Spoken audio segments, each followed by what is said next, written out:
Bismillahirrahmanirrahim. Assalamualaikum warahmatullahi wabarakatuh. Kami dari kelompok 10 akan mempresentasikan hasil tugas kami untuk mata kuliah studi Al-Quran yang berjudul Konsep Dasar Ilmu Amsal dalam Al-Quran. Sebelumnya, izinkan saya untuk memperkenalkan anggota dari kelompok 10.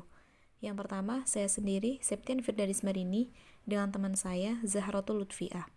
Untuk mempersingkat waktu, kita langsung masuk pada materi yang pertama, yaitu pengertian Amsal Al-Quran. Pengertian Amsal Al-Quran. Kata Amsal merupakan bentuk jamak dari kata masal yang secara etimologis mempunyai arti bandingan. Maka, apabila membandingkan sesuatu dengan yang lain, baik dari segi rupa, warna, rasa, dan lain-lain, maka itu merupakan masal. Dari Al-Asfihani memberikan pengertian masal sebagai berikut. Masal adalah suatu ibarat, sebuah pengungkapan tentang sesuatu yang menyamai ucapan lain karena adanya kesamaan. Dan dalam sastra Arab ditemukan pengertian masal sebagai berikut. Sebuah ungkapan, perumpamaan yang populer yang bertujuan untuk menyamakan keadaan yang diungkapkan dengan keadaan yang mengiringinya. Kedua, pengertian masal dari segi bahasa, sebagai telah diuraikan di atas, memberikan gambaran bahwa masal adalah sebuah ungkapan yang memberikan pengertian baru yang berlainan dengan pengertian ungkapan itu menurut pemakaian asalnya. Perkataan lain, ungkapan itu tidak dapat dipahami secara tekstual, tetapi harus mengartikan sesuai dengan keadaan yang mengiringi ungkapan tersebut. Sekarang kita masuk pada bab manfaat dan faedah Amsalul Quran. Berikut adalah beberapa manfaat dan faedah yang didapat dalam kegiatan Amsalul Quran. Yang pertama, menonjolkan sesuatu makul atau yang hanya dijangkau akal atau abstrak dalam bentuk konkret yang dapat dirasakan indera manusia, sehingga akal mudah menerimanya. Sebab pengertian-pengertian abstrak tidak akan tertanam dalam benak, kecuali jika dituangkan dalam bentuk indrawi yang dekat dengan pemahaman. Yang kedua, menyingkapkan hakikat-hakikat dan mengemukakan sesuatu yang tidak tampak seakan-akan sesuatu tersebut tampak. Yang ketiga, mengumpulkan makna yang menarik lagi indah dalam ungkapan yang padat.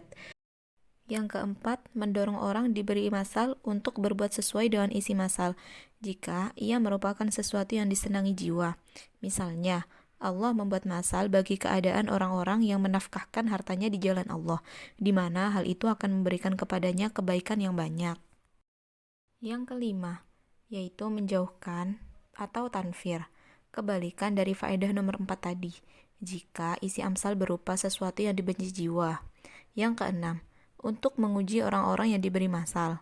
Yang ketujuh, untuk menggambarkan dengan masal itu sesuatu yang punya sifat yang dipandang buruk oleh banyak orang. Yang kedelapan, amsal lebih berpengaruh kepada jiwa, lebih efektif dalam memberikan nasihat, lebih kuat dalam memberikan peringatan, dan lebih dapat memuaskan hati. Allah banyak menyebutkan amsal di dalam Al-Quran untuk peringatan dan pelajaran. Selanjutnya kita masuk pada bab macam-macam amsal Al-Quran. Di kalangan para ulama, terdapat perbedaan tentang macam-macam amsal Al-Quran. Adanya perbedaan tersebut disebabkan banyak dan beragamnya amsal dalam Al-Quran. Manna Khalil Al-Qattan membagi amsal Al-Quran menjadi 3 macam, yaitu amsal musarrahah, amsal kaminah, amsal mursalah. Dengan penjelasan sebagai berikut. Yang pertama adalah amsal musarrahah. Maksudnya sesuatu yang dijelaskan dengan lafadz masal atau dengan sesuatu yang menunjukkan tasbih atau penyerupaan. Amsal ini seperti banyak ditemukan dalam Al-Quran dan berikut ada beberapa pembagiannya. Yang pertama yaitu membahas tentang orang munafik. Dan yang kedua, Allah Subhanahu wa Ta'ala juga menyebutkan 2 masal air dan api untuk menggambarkan yang hak dan yang batil. Pembagian amsal yang kedua yaitu amsal kaminah. Amsal kaminah yaitu yang di dalamnya tidak disebutkan dengan jelas lafadz tamsil, tetapi ia menunjukkan makna-makna yang indah, menarik dalam redaksinya yang singkat dan padat, dan mempunyai pengaruh tersendiri bila dipindahkan kepada yang serupa dengannya. Amsal mursalah adalah pembagian amsal yang ketiga, yaitu kalimat-kalimat bebas yang tidak menggunakan lafadz tasbih secara jelas, tetapi kalimat itu berlaku sebagai masal.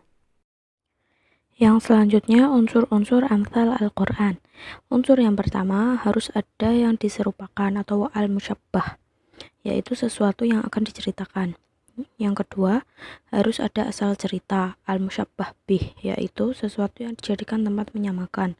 Yang ketiga, dan yang terakhir, harus ada segi persamaannya atau wajhul musyabbah, yaitu arah persamaan antara kedua hal yang disamakan tersebut. Selanjutnya terdapat 4 syarat sah amsal Al-Quran. Yang pertama, bentuk kalimatnya harus ringkas. 2, isi maknanya harus mengena dengan tepat. 3, perumpamaannya harus baik. Dan yang terakhir, kinahnya harus indah. Yang selanjutnya, ciri spesifik amsal Al-Quran. Menurut Samih Atif Az-Zain, terdapat 5 ciri spesifik amsal Al-Quran. Yang pertama, amsal Al-Quran kadang-kadang bersifat hakiki atau menggambarkan fakta yang sebenarnya, dan kadang-kadang bersifat fardhi atau ilustratif, sementara amsal yang fardhi biasanya diungkapkan dalam bentuk tashbih atau penyerupaan. Ciri yang kedua adalah qiyas tamtsili. Yang ketiga, amsal Al-Quran memiliki 2 ciri atau aspek, yaitu tersurat dan yang tersirat. Matsal yang tersurat adalah matsal yang jelas eksplisit dengan kata matsal, sedangkan matsal yang tersirat ialah yang tidak eksplisit dengan kata matsal. Ciri yang keempat, kehebatan lain dari amsal adalah bahwa sebagian ayatnya telah berlaku di masyarakat sebagai peribahasa yang telah dikenal. Dan ciri yang terakhir, spesifikasi lainnya, amsal Al-Quran bersifat mutlaqah, dengan pengertian bersifat menyeluruh dan tidak hanya bersifat parsial atau sebagian. Yang berikutnya, urgensi amsal dalam Al-Quran. Dalam masyarakat Arab, ungkapan matsal itu tidak akan terjadi kecuali karena ada sebab-sebab atau kejadian-kejadian yang menimbulkan adanya matsal. Maka, suatu perumpamaan yang dicontohkan bagi sesuatu itu mempunyai hubungan yang tegas dan nyata yang membawa konsekuensi agar lebih diyakini. Oleh karenanya, menurut ulama ilmu bayan, matsal itu adalah majaz murakkab, karena hubungan kesamaan itu adalah sesuatu yang telah umum pemakaiannya dalam masyarakat.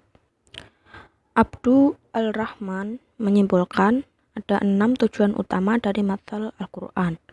Yang pertama, matsal akan mendekatkan gambaran mumatsalah dalam benak orang yang diajak bicara. Yang kedua, suatu ajakan agar berpikir logis sehingga sampai pada puncak alasan yang memberikan keyakinan atau al-hujjah al-burhaniyah yang secara pasti harus demikian. Ketiga, matsal adalah sebuah dorongan agar senantiasa berbuat baik dan berusaha untuk memperindah diri. Sebaliknya, mendorong untuk menghindarkan hal-hal yang buruk dan negatif. Yang keempat, matsal yang memberikan dorongan dan sikap gemar melakukan kebaikan, atau sebaliknya dengan memunculkan rasa takut untuk melakukan hal-hal yang dilarang.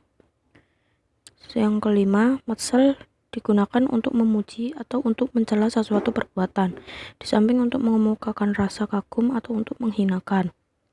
Dan yang terakhir, matsal yang digunakan untuk mempertajam daya nalar manusia, menggerakkan kemampuan berpikirnya sehingga manusia akan merasa terdorong untuk melakukannya.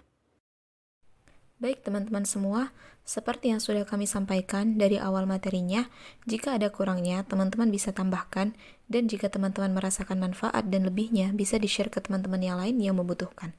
Mau itu dipilih, mahir itu dilatih, dan manfaat itu untuk dibagi. Saya Septian Fidalis Barini dan teman saya Zahratul Lutfiah. Syukron kathiran. Wassalamualaikum warahmatullahi wabarakatuh.